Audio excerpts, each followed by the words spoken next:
The pop icon of the 80s, the singing sensation that caused a stir both in India and Pakistan. He stole many hearts with his mesmerizing voice and his boyish good looks.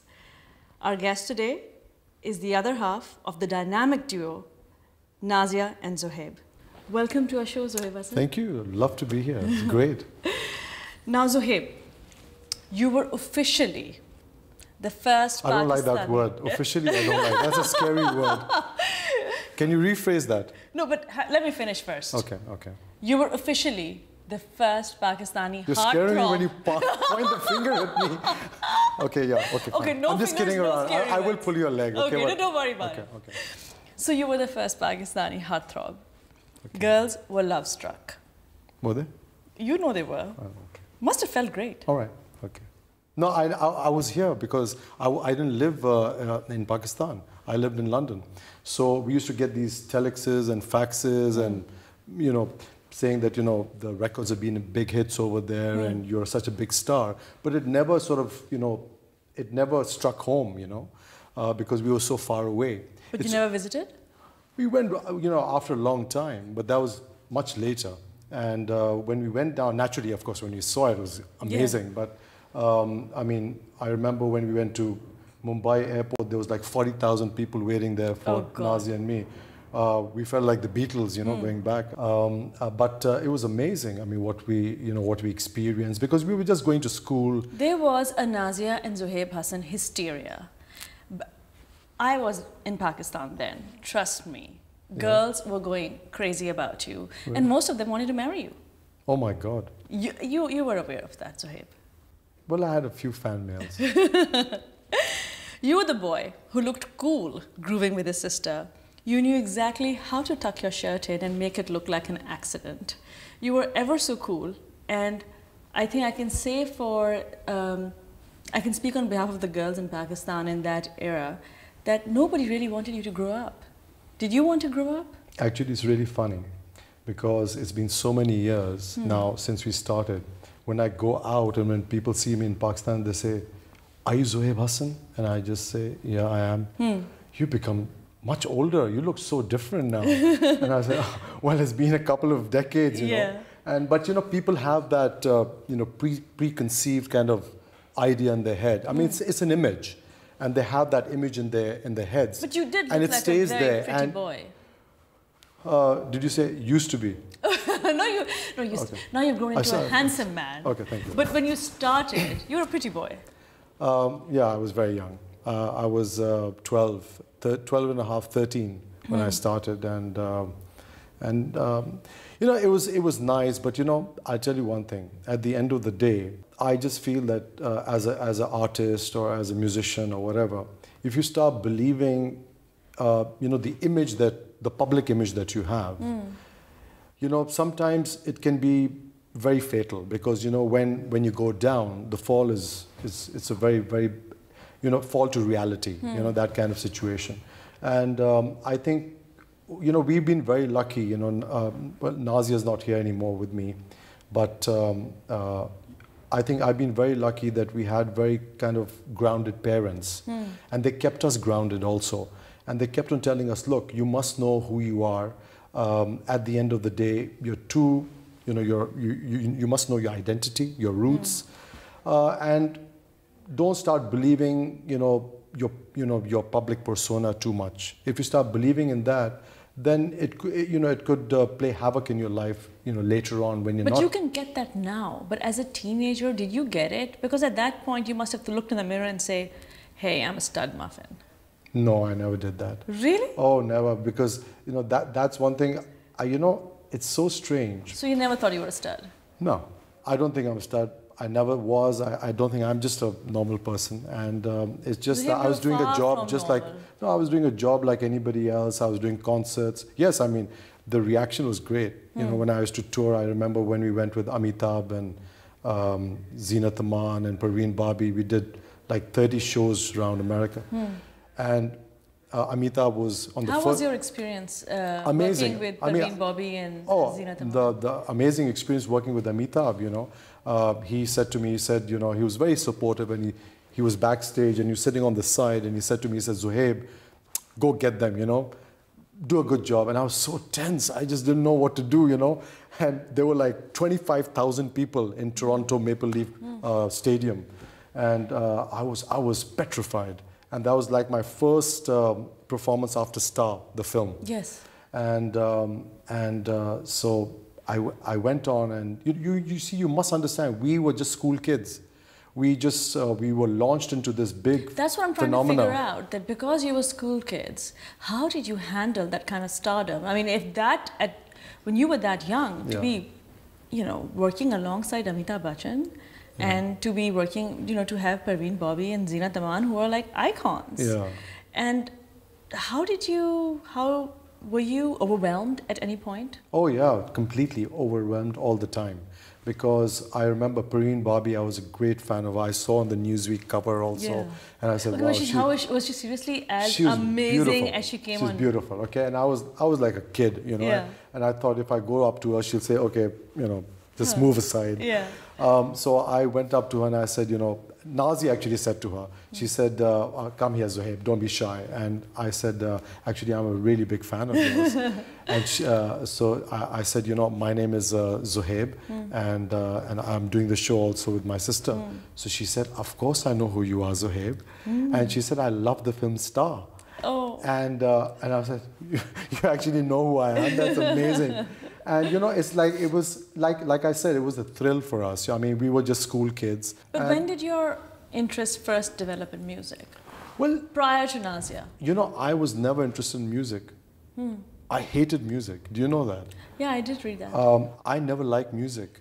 I was always, I wanted to become a tennis player. And I told my parents one day, you know, I was at the American school, and I always used to be on court. I mean, in the morning I used to play, afternoon. And I was, later on in my college team, I was the captain. And it was my dream to play, you know.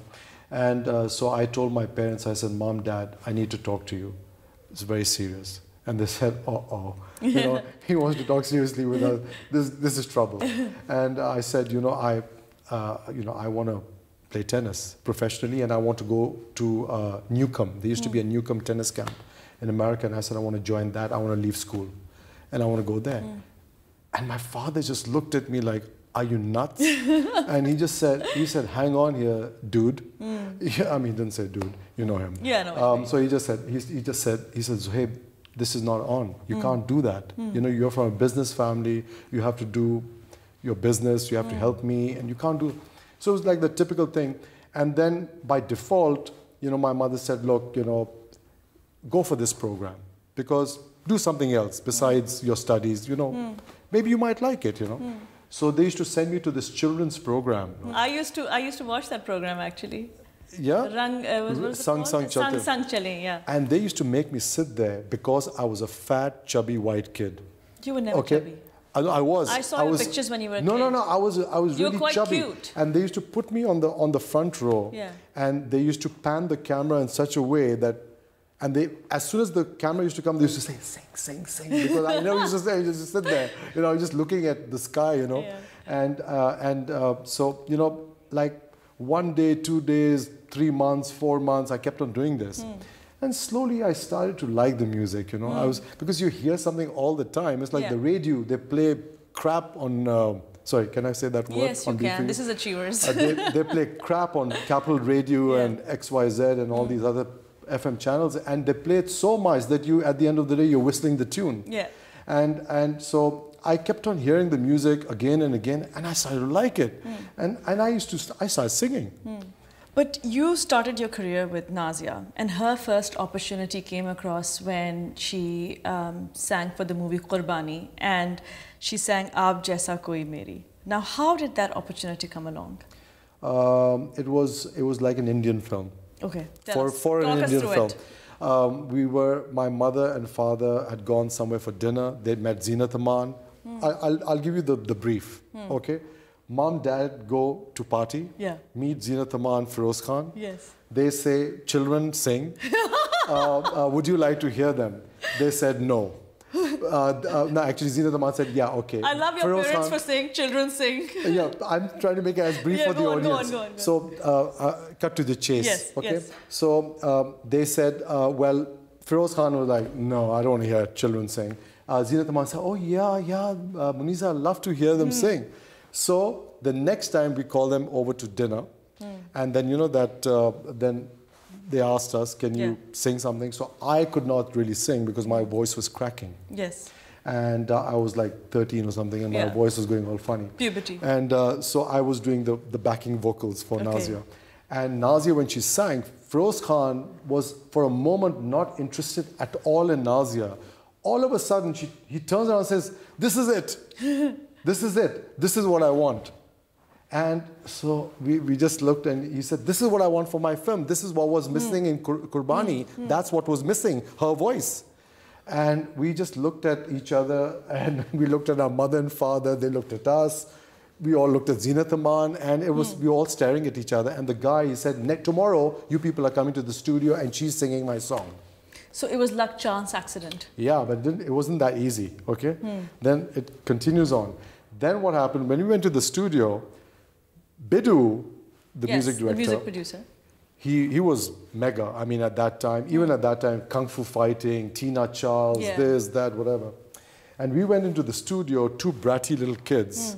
Okay, we went there, and he played us Boney M's remix Indian version. Oh, I love Boney M. I love them too, but not with Hindi lyrics, okay? I mean, and they played us that, and I tell you, it was the most atrocious thing I've ever heard in my life. And so they asked us, can you sing this? And Nazi said, no, I'm not going to sing this. So Feroz Khan just choked over there, and Bidu, you know, with all his cool bit, and he just turned around and said, excuse me, so, this girl's not going to sing my song. And he said, no, I'm not going to sing the song because it's not original. I don't want to sing someone else's song. This is Boney M's song. People are going to laugh at us. You know? So at that young an age, you knew, hey, I'm not going to sing that because I'll be made fun of. Yeah. Oh, that was quite a mature approach. Actually, we knew what we wanted to do by that time. Okay, more or less. Yeah. Okay, and we had a sound in our mind, and we wanted that sound. So we then Bidu said, okay, if you don't want to do that, what do you want to do? Sing something, sing a tune that you've made. So she said, Zoheb, you know the tune that we made. So we sang that, and he said, that's really good.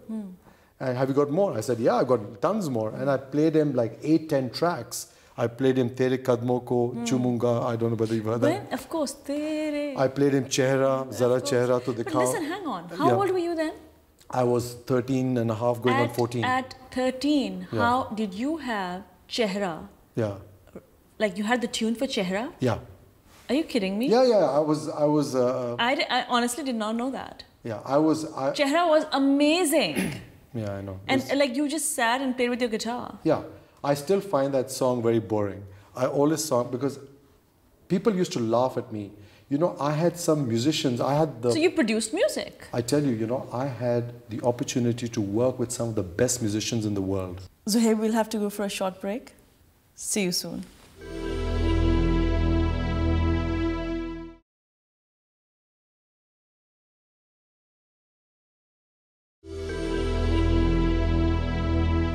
Welcome back. We are interviewing 80s pop sensation Zoheb Hassan. Now, Kurbani was a super hit. Aap Jaisa Koi again was a massive success.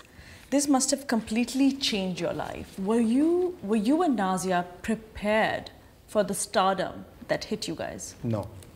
We were still buying our own bread and eggs in the shops. We were still going everywhere. I was still cleaning and hoovering the house. I was still doing all the normal things. But is that because you were living here and you were not exposed to you're not exposed to the Indian public or to the Pakistani public, and thus you kind of were in a cocoon, didn't know how big you were? Yeah, basically we were in a cocoon till we started touring. When we went on tour, when I did Madison Square Gardens, I was just looking, and Nazia was looking at me, and I was like, Nazia, are we at Madison Square Gardens in New York performing over here?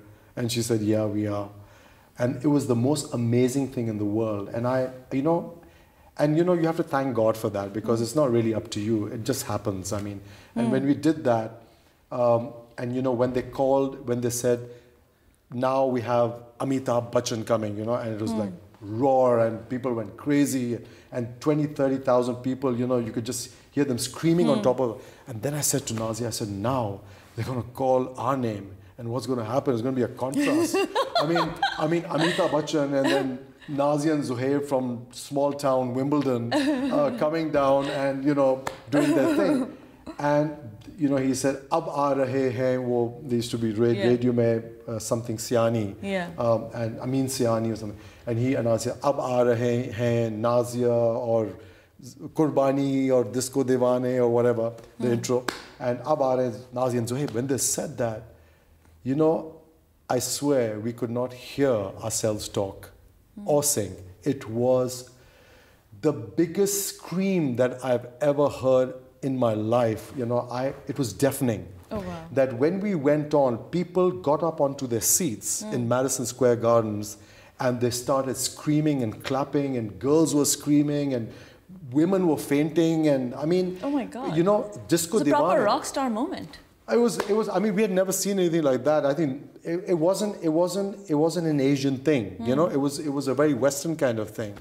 And it was amazing. It was amazing. You see, Nazia, I mean, I don't want to take credit because I was okay. I was at the back. Well, I can assure you, all those girls didn't just come to see your sister. No. I mean, she was. I mean, for me, Nazia was, you know, iconic, no doubt. She's a But however, you had a strong female following, Zoheb. Yeah, the people appreciated it. Yes. I mean, women appreciated you. I'm married now. You know, I'm married now. I just remembered I'm married. Zoheb is quiet for just a moment. I have children. I'm married, and my wife might be watching this. I'm going to be in danger. She won't cook me food tonight. Anyway, no. But I'm just saying that it was great, and you know, it's silly to talk about it now. You know, it's not silly to talk about it. I disagree. You are a friend, okay? Otherwise, I'll tell you, I would have not done this TV show. I don't do TV shows at all. I know. After Nazia's death, the only thing I did was a tribute to Nazia. And I told everybody, because they used to ask me the same questions about Nazia and, you know, were you close and how did Nazia die and, you know, this, that, and how is it? And I, you know, to be very honest to you, I didn't want to discuss this with anybody. You weren't ready then? No, not ready. I just, even today, I don't want to discuss, because Nazia was a private person. She was a very, very quiet person. She was very down to earth, very quiet and very humble person. And she never liked to publicize her private life, you know. And similarly, I respect that. And after she died, that is the most important thing to me, that I don't want to do that with her, you know, her wishes. If she wanted that, that's it. I know that Nazia was a huge part of your life, and we are going to come to that. Okay. But I also wanted to dedicate this part of the interview to you, because, you know, it was the two of you that made Nazia and Zoheb, and not one. And no doubt your sister was a superstar, but I think that you were a bit of a star yourself too. So don't discredit yourself. No, I mean, for me, Nazia was, because I saw her. Nazia was a superstar in reality. She wasn't like a dressed up superstar, you know, packaged and by a company or something. She was actually a superstar. I mean, she was a crazy girl, you know. I used to tell her. She was a gutsy girl. She was very gutsy. I remember that she and Benazir were very close. Really? Oh, they were best of friends. And Benazir and Nazia, but they were such different people. I mean, Benazir was a completely different personality. No, I think they looked at each other and they saw each other in some way. They saw a little bit of themselves in the other person, and they really could relate with each other.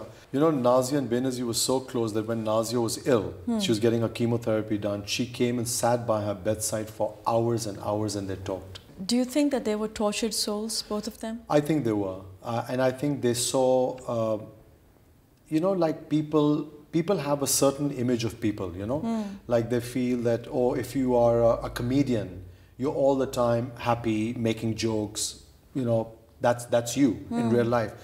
But, you know, show business people are not very happy people, I'll tell you that. Because you know that. You give out so much every day. You're all the time, you know, trying to be somebody. Trying to be that persona. So trying to be your image, basically. And it's hard. It's really hard to do that all the time, 24 hours a day. People see you in a shopping mall and they say, oh, there's XYZ, and oh, let's get the autograph. And maybe they have a bad day or something. They're human beings.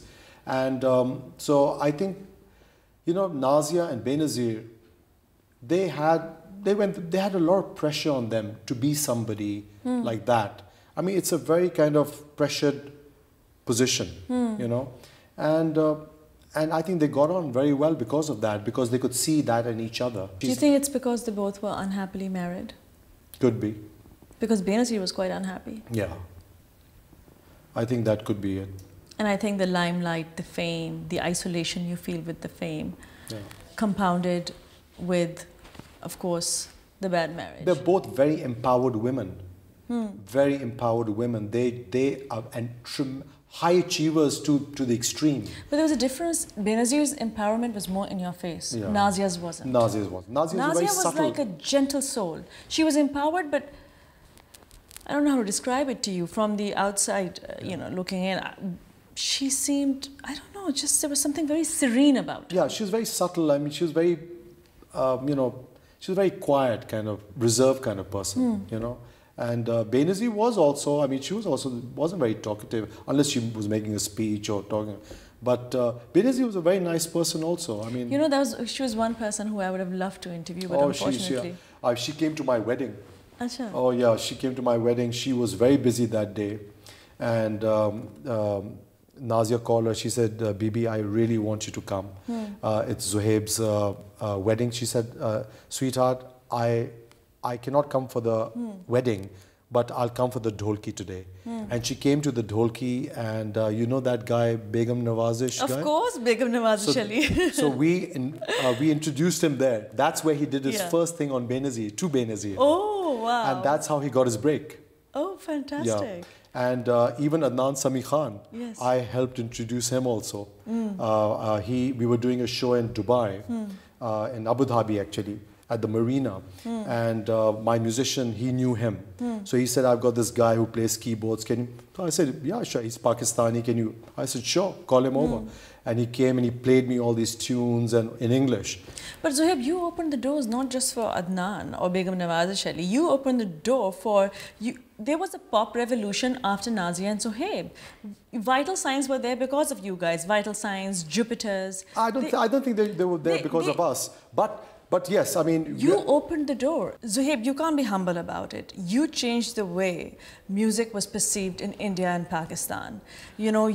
All of a sudden there was this disco-inflected music that we had never heard of. That's why Disco Diwani was such a huge hit, because nobody had heard anything like that before. Well, in retrospect, I'm so happy that we were in a position to be able to do that. Because, it's good that new people come in, and it's great. I think God gave us the opportunity to give other people opportunity. That's the biggest thing that you can do in life. But that's not the only thing. It's not that you guys created a new kind of music. The fact that you were the first Pakistani stars to actually make it big in India, and not only India, but the Middle East and Portugal and so on and so forth, that's quite big. You hopscotched ethnic and national boundaries. Yeah. You want to give you a brief on, people tell us, and it shocks me that, okay, like the music company guys used to come and tell us, do you know what you've done? I said, no. What have you done? Oh, by the way, you sold 68 million records. I said, right. So what does that mean? You get 8 double platinum discs, 24 gold discs, and etc., etc. I said, great. I mean, it doesn't really, Did you have a good management? No. We Why had is no that? management. How did you operate without management? Or how did you go about your business? We didn't. Then who did? We lost, we are told, hundreds of thousands of pounds in royalties. We had absolutely no management. There was nobody to guide us except for my mother and father, my mother was keen, but my father was not that keen in our music thing anyway. And it was just trial and error. Really? Yeah. But what about the record label? Didn't advise you, guide you? No, record label's job is to make as much money out of an artist and exploit them to the maximum without them ever feeling that they've been exploited. So there was no money it's made? Like the contracts were so like elaborate. I mean, I understand contracts now because I mean, I'm a business major. I've done a bit of law. I've done certified accountancy. There were such complicated contracts. I mean, we had contracts this thick, right? And not one. We had territory by territory contracts. So are you saying your record label exploited both you and Nazia? Yeah, that's their job. That's what they have to do. They have to make money out of you. So they do that. Nazia was an empowered woman. Why did she suffer in silence? To be very honest with you, I hate Nazia for that. Why didn't she tell anyone that she was unhappy? He used her name. He still uses her name till today. She had a huge dagger in there. No! She had come to kill me. Fame has highs and lows. What was the More lows than highs. What was the downside of fame?